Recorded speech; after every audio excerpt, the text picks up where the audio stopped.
America ও Iran পুরোদমে যুদ্ধ চলছে, জানিয়ে দেব হাতে থাকা সর্বশেষ আপডেট, আন্তর্জাতিক সংবাদগুলোর শিরোনাম, এরপর বিস্তারিত। প্রথমেই জানিয়ে দেব ইরানের ক্ষমতার কেন্দ্রে কে। আরও জানিয়ে দেব পাকিস্তানের স্বর্ণখনিতে ভয়াবহ হামলা, তুর্কি নাগরিক সহ নিহত 10। আরও জানিয়ে দেব হরমুজ প্রণালীতে গুলি চালানোর নির্দেশ ডোনাল্ড ট্রাম্প। সর্বশেষ জানিয়ে দিব শ্রীলঙ্কার অর্থ মন্ত্রণালয়ের সাইবার হামলা, $2.5 মিলিয়ন চুরি। ইরানের ক্ষমতার কেন্দ্র কে। যুক্তরাষ্ট্র ও ইসরায়েলের সঙ্গে ইরানের যুদ্ধ শুরুর প্রথম দিনেই নিহত হন ইরানের সর্বোচ্চ নেতা আয়াতুল্লাহ আলী খামেনি। এরপর দেশের নতুন সর্বোচ্চ নেতার নাম ঘোষণা করা হলেও দেশটির বর্তমান শাসন ব্যবস্থা, কাঠামো এবং ক্ষমতা আসলে কার হাতে রয়েছে সে সম্পর্কে নানা আলোচনা রয়েছে। বিবিসি ফার্সির সংবাদদাতা ঘনচে হাবিয়াবিয়াজাদ লিখেছেন, ইরানের সর্বোচ্চ নেতা মুস্তফা খামেনি সব গুরুত্বপূর্ণ বিষয়ে চূড়ান্ত সিদ্ধান্তের অধিকারী হিসেবে পরিচিত। তবে গত মার্চের শুরুতে নিযুক্ত হওয়ার পর থেকে তাকে এখনো জনসম্মুখে কিংবা সাম্প্রতিক কোনো ভিডিও বা ছবিতে দেখা যায়নি। দেশটির একজন ঊর্ধ্বতন কর্মকর্তা জানিয়েছেন, আলোচনাকারী খামেনির নির্দেশনা অনুযায়ী কাজ করছেন। তিনি সরাসরি আলোচনার বিষয়ে কোনো কথা বলেননি। তবে তার নামে প্রচারিত সাম্প্রতিক বার্তাগুলোতে যুক্তরাষ্ট্রের সমালোচনা করা হয়েছে। সাম্প্রতিক সপ্তাহগুলোতে যুক্তরাষ্ট্রের সঙ্গে আলোচনা করেছে ইরানের শীর্ষ কর্মকর্তাদের দলটি। তাতে পার্লামেন্ট স্পিকার মোহাম্মদ বাগের গালিবাফ এবং পররাষ্ট্রমন্ত্রী আব্বাস আরাকচিকে বেশ সক্রিয় ও প্রভাবশালী ভূমিকায় দেখা যাচ্ছে। গালিবাফের সঙ্গে ইরানের ইসলামিক রেভলিউশনারি গার্ডসের গভীর সম্পর্ক রয়েছে। আইআরজিসির প্রভাব কেবল একটি প্রজ্ঞাত সামরিক বাহিনীর ভূমিকার মধ্যে সীমাবদ্ধ নয়। বিশেষ করে যুদ্ধকালীন সময়েও, যদিও আইআরজিসি যুদ্ধে তাদের বেশ কয়েকজন ঊর্ধ্বতন সামরিক কর্মকর্তাকে হারিয়েছে, তবুও তারা প্রেসিডেন্ট মাসুদ পেজেশকিয়ানের নেতৃত্বাধীন সরকারের পাশাপাশি একটি সমান্তরাল সরকার হিসেবে কাজ করে যাচ্ছে। পেজেশকিয়ান নিয়মিত বিবৃতি দিয়ে যাচ্ছেন, তবে তার হাতে আসলে কতটুকু ক্ষমতা রয়েছে তা নিয়েও প্রশ্ন রয়ে যায়। এই প্রশ্নগুলো আরো জোরালো হচ্ছে যুক্তরাষ্ট্র চাইলেও আলোচনায় বসতে ইরানের অনাগ্রহ দেখা যাচ্ছে। পাকিস্তানের স্বর্ণখনিতে ভয়াবহ হামলা, তুর্কি নাগরিক সহ নিহত 10। পাকিস্তানের তামা ও স্বর্ণখনি প্রকল্পে সশস্ত্র হামলায় অন্তত 10 জন নিহত হয়েছেন। নিহতদের মধ্যে একজন তুরস্কের নাগরিকও রয়েছেন। বেলুচিস্তানের জায়গায় জেলায় বুধবার সন্ধ্যায় এই হামলার ঘটনা ঘটে। কোম্পানি সূত্রের বরাতে এক্সপ্রেস ট্রিবিউন জানিয়েছেন, ন্যাশনাল রিসোর্স লিমিটেড NRL এর দারিগুন এলাকায় অবস্থিত খনিতে এই হামলা চালানো হয়। দালবন্দিন শহর থেকে প্রায় 120 কিলোমিটার দূরে এই প্রকল্পটিতে অবস্থিত।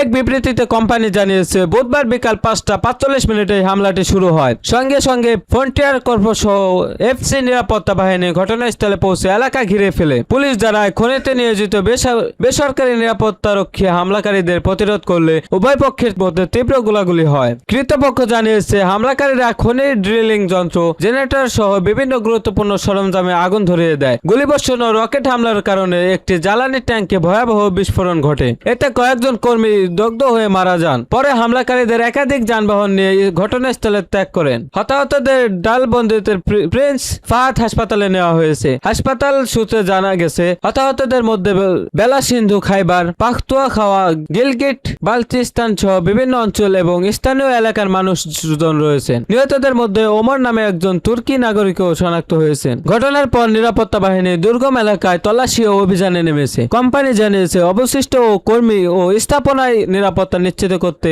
আইন শৃঙ্খলা রক্ষাকারী বাহিনীর সঙ্গে তারা ঘনিষ্ঠভাবে কাজ করেছে।